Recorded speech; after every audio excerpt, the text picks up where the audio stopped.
Hello, and thank you for tuning in. My name is Chelsea Sequoia, and I am the author of How I See It. And tonight, I'm going to discuss my chapter number 7, which is about Black men.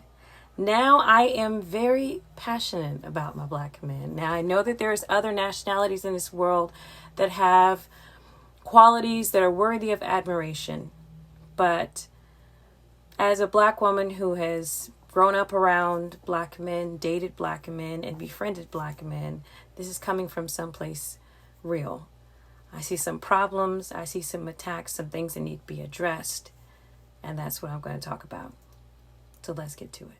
Chapter number 7 of my book is a very intense chapter.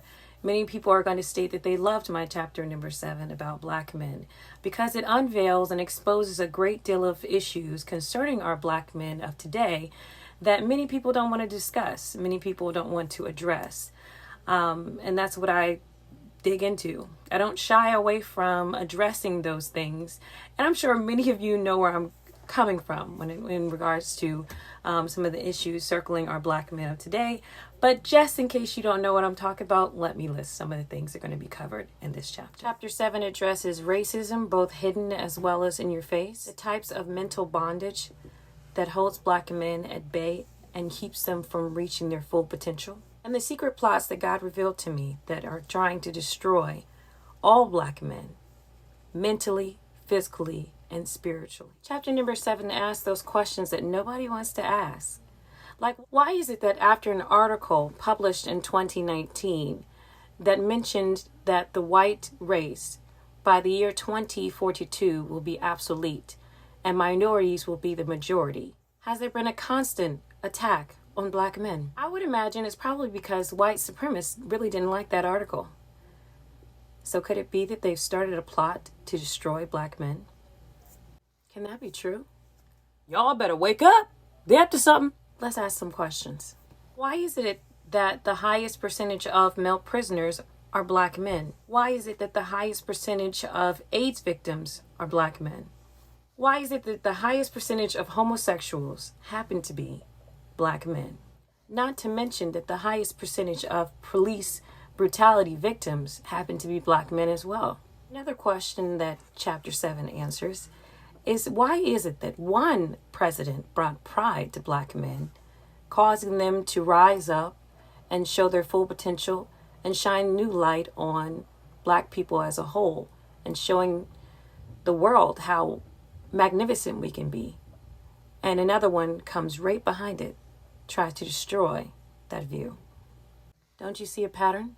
Now, I don't want to give you guys too much about this chapter. It unveils a lot of conspiracies and unveils a lot of plots, a lot of revelations that God showed me regarding Black men. There's some fun points, there's some hilarious points, and there's some very serious points. But the main thing I want to get across to my Black men, I'm speaking directly to them in this chapter, from a Black woman to a Black man.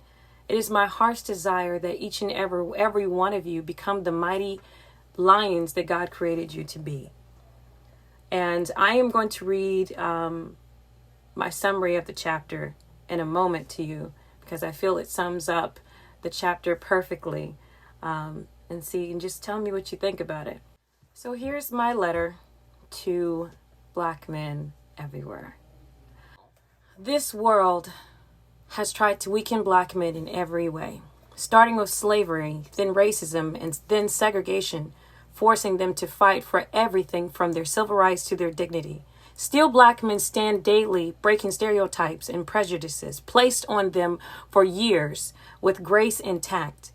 And while defying racial standards of ethical achievements before them, every day Black men need to break the glass ceilings above them and continue to stand up against injustices piled on them. Black men, please don't let this world put you in a box. Black men have always been strong and intimidating, which is why they were forced to work for 400 years in a field for free to build the very nation that we live in today.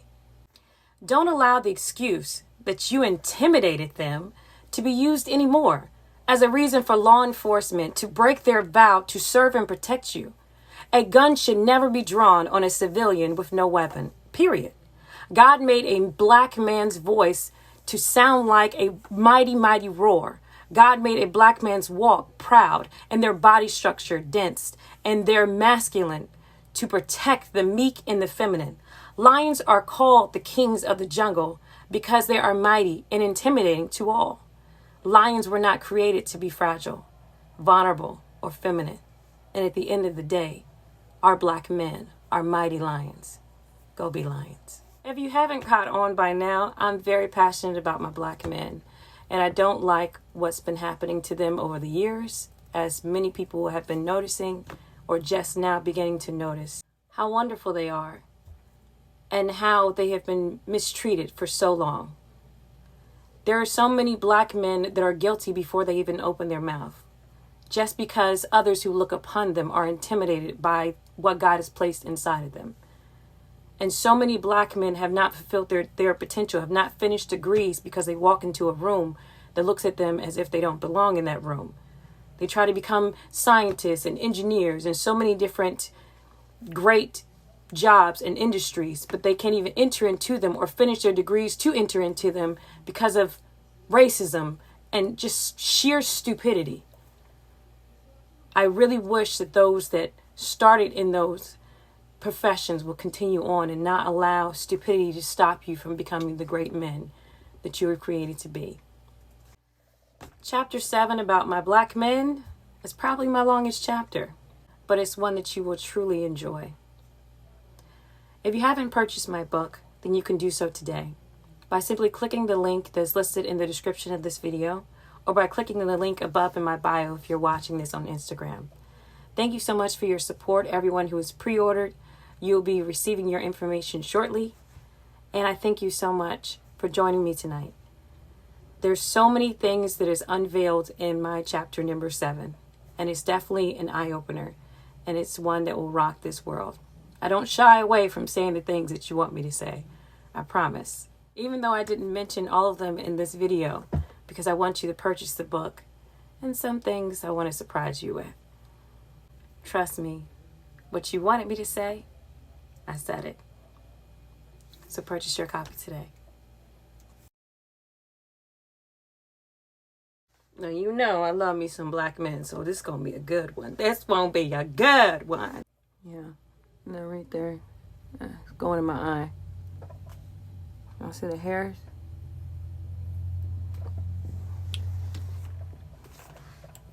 Oh, I'm filming. Ooh, that sounds suspicious. Now you know that ain't right. Now I know some people are going to ask me about, did you go into detail of, the black men that you've dated? No, I got to just get a disclosure for that one. But I did talk about some relationships. But not relationships. I just didn't finish the word. Relationships, that's what I said.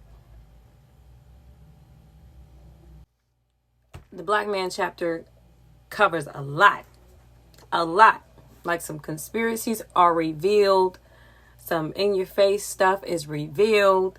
Some stuff that black women have always wanted to say to black men is spoken. Some things that we just want to talk about and get it out in the open. So definitely, if you're a black man, you're going to want to read my Black Man chapter. Yes, sir. I don't even know what I'll say. It's a lot. I don't want to give them too much about this chapter because this chapter is fire. I am proud of this chapter. You don't even understand. I think I'm filming and I didn't plan on doing that.